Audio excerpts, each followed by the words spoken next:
guys, welcome back to Archie's Brasserie in Central Coast Leagues Club. Executive chef here, Michael Armstrong, doing another cook-up for our good friends at Coast Shelter. Today we're going to tackle something that a lot of people try, even a lot of chefs try, and fail dismally. We're going to be doing a risotto. We're going to flavour it up with some mushrooms, some peas, a little bit of fresh herbs from the garden, and we're going to serve it with a soft crusted barramundi, which will be baked in the oven. So we've got a fair bit of prep to do today, guys, so let's head into the kitchen and get cracking.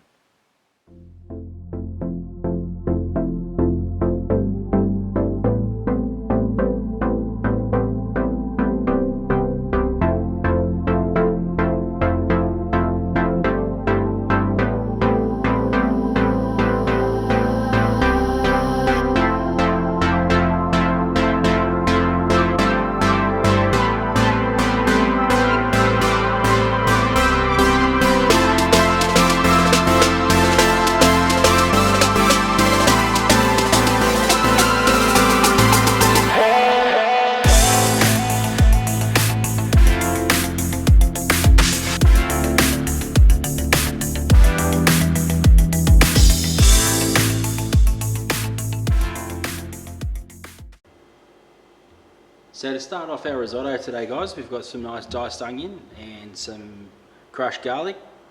We're going to saute off some mushrooms. It's got some broccoli, peas, some asparagus. I'm going to finish it with some English spinach, some thyme from the garden at home, and some freshly torn basil. On top of that risotto, guys, we're going to put some pan-seared barramundi, some fresh herb soft crust that I'm going to put on top of that and bake it in the oven. So let's get cooking, guys. We've got a bit to get through today. So the next stage, guys, we're going to get our risotto going. So what we'll do, get this little fella back getting warm.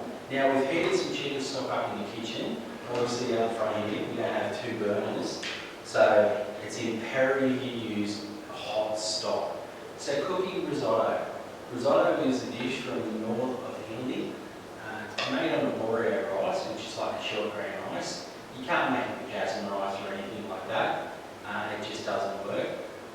Basically what we're going to do is we're going to saute off some garlic and onion. Then we're going to saute the rice off, adding butter and some olive oil. The olive oil will coat the outside of the butter, the rice, and give it a little bit of protection. And then we're going to start adding the hot stock. Imperative we use hot stock so we don't make the rice go bloody. As I'll show you in the diagram, the rice has two different surfaces. There's an inner surface and an outer surface. If you cook it incorrectly, what happens is the outer surface falls off the rice and it will actually go mushy. That's how people end up, with rice glue, basically.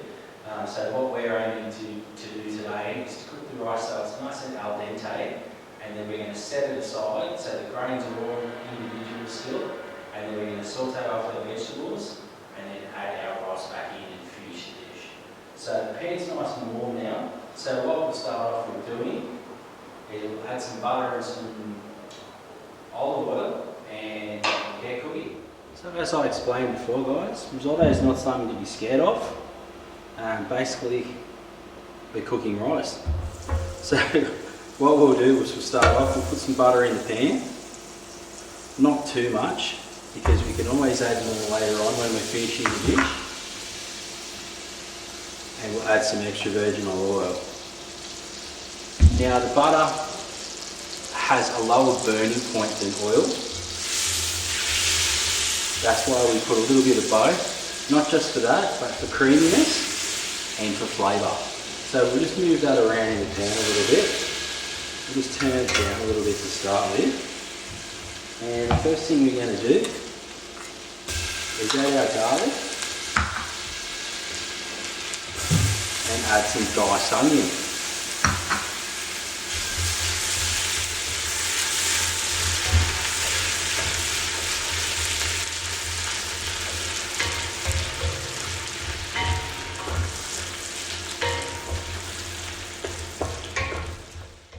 So we want to cook that until it's opaque. or it's softened, and then we're going to add our rice.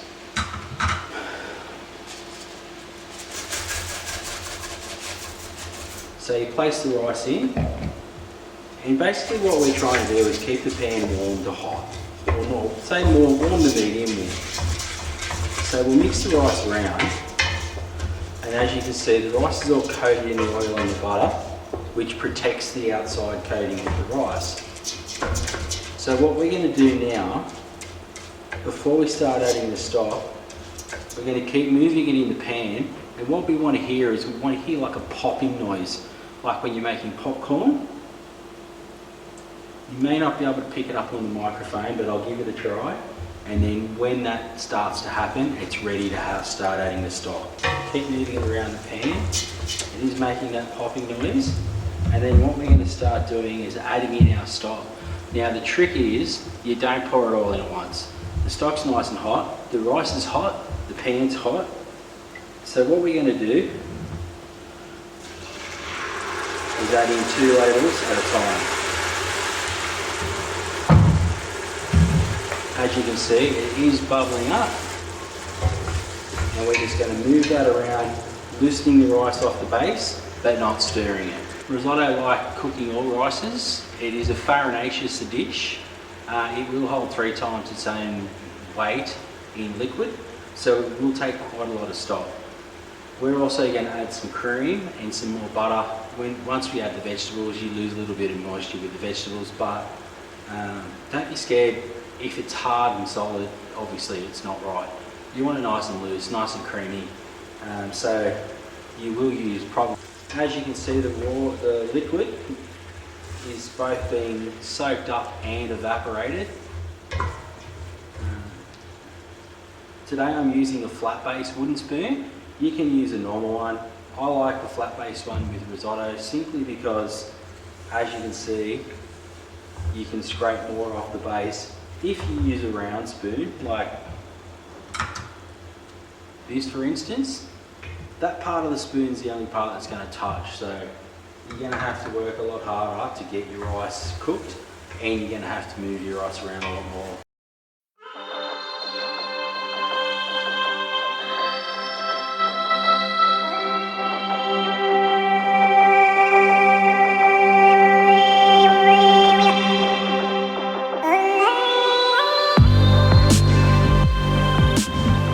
So again guys, as you can see, we're not stirring it, we're basically moving the rice around the pan, if I was to describe it anyway. As you can see, it's thickening up. The liquid will thicken because the starch will start cooking off the rice, but you just have to adjust the temperature, turn it down a little bit, and at this stage we add some more stock.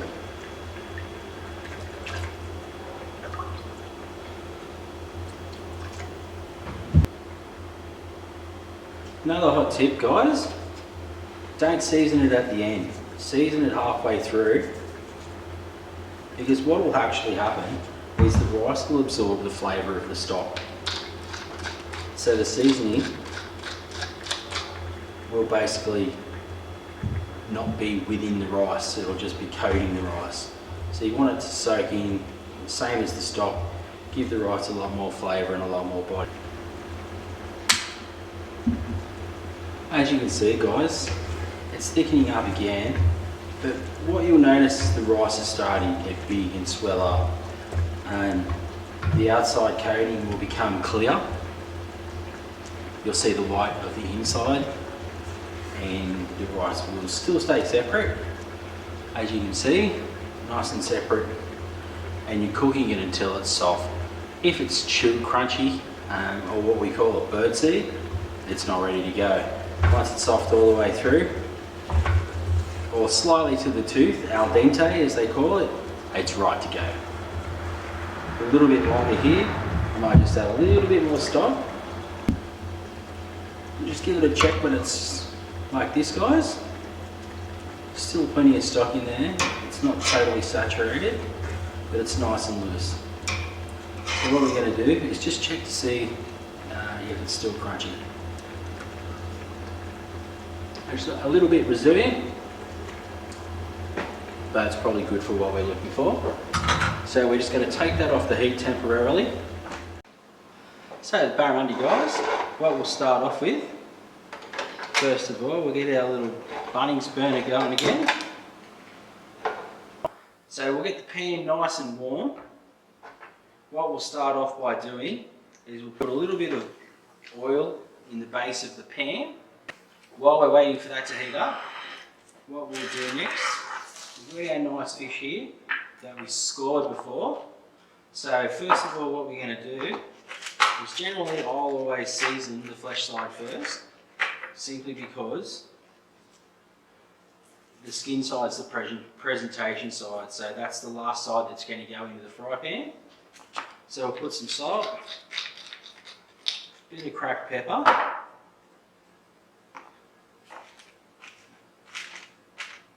and we'll flip the fish back over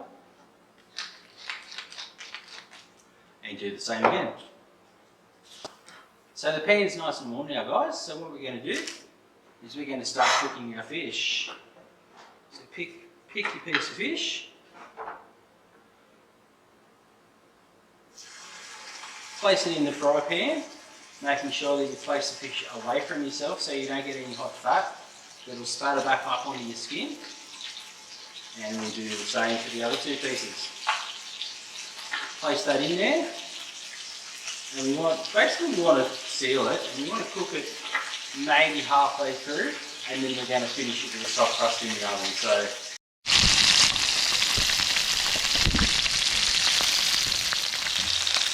a bit of a pro tip for you guys. How can you tell when the fish is ready to turn, flip to the other side? So basically what you do is grab the fish and just give it a little shake. See if it moves in the pan. If it's moving in the pan, it's released from the surface. So as long as it's moving, it's ready to flip. As you can see, the underside's a nice golden brown.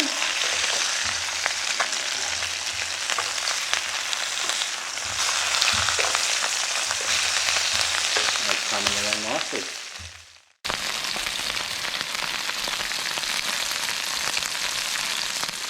Here we have some soft crust, guys, that I made a little earlier. It's basically whatever old herbs you've got left in the fridge with some parmesan cheese. We've added in some butter to hold so that you can roll it out with a rolling pin. And we actually make it here at the club. Roll it between two pieces of silicone paper or baking paper, and you can store it in the freezer, so you don't have to use it straight away. But what we're going to do is portion it up to the size of the fish and then place the fish in the oven.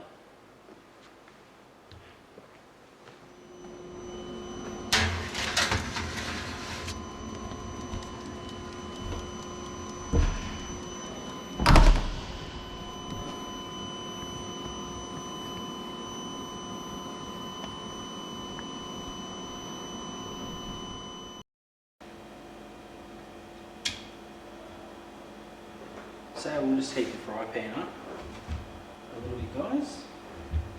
A little bit of olive oil, a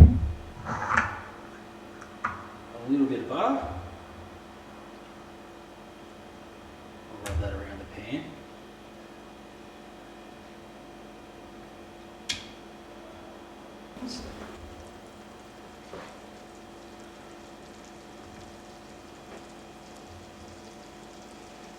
And then what we're going to do first, guys, we're going to sprinkle the mushrooms in and we're going to saute them down.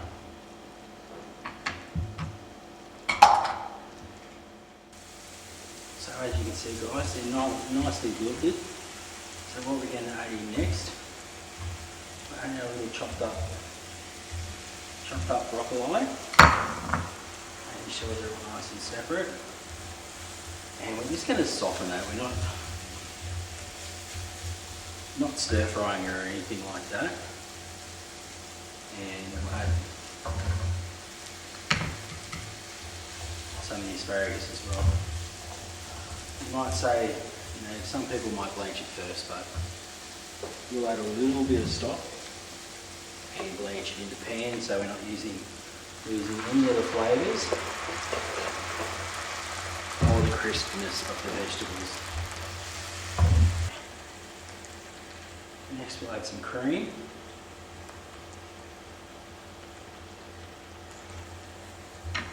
And we'll bring that up to a quick simmer.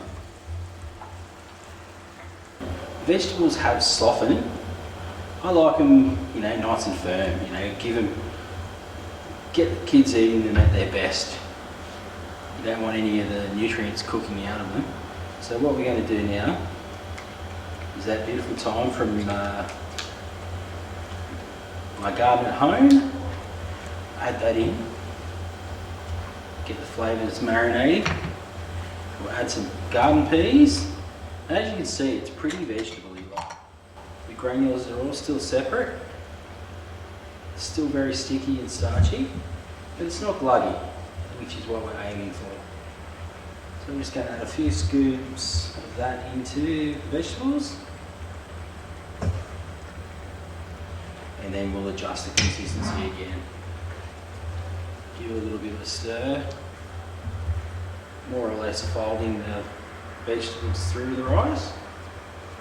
Not so much stirring because you don't want to smash anything up at this stage. You're wasting all your hard work.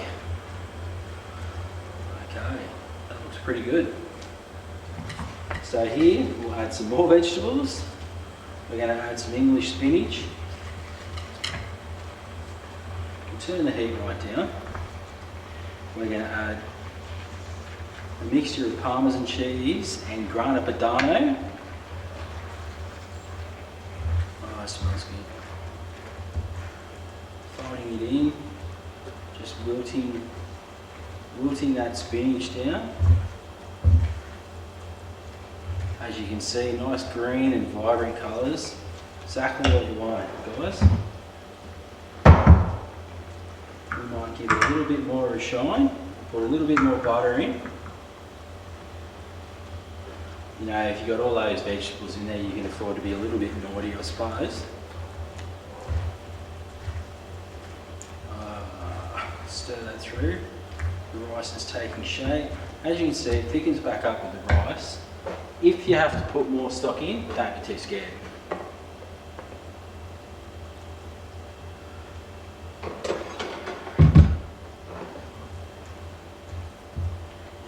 Pretty good, guys. We'll just let that sit for a second. Get ready to plate up. Almost forgot, guys. Right at the very end, just get your basil leaves. Don't cut them, just tear them. Tear them up. Put the little end bits in. The top bits of the leaves. You want all that extra flavour. So throw them in at the last second so they stay nice and green. And you get all that lovely basil flavour. So we'll turn that heat off. We'll just let that set a little bit and we'll plate up.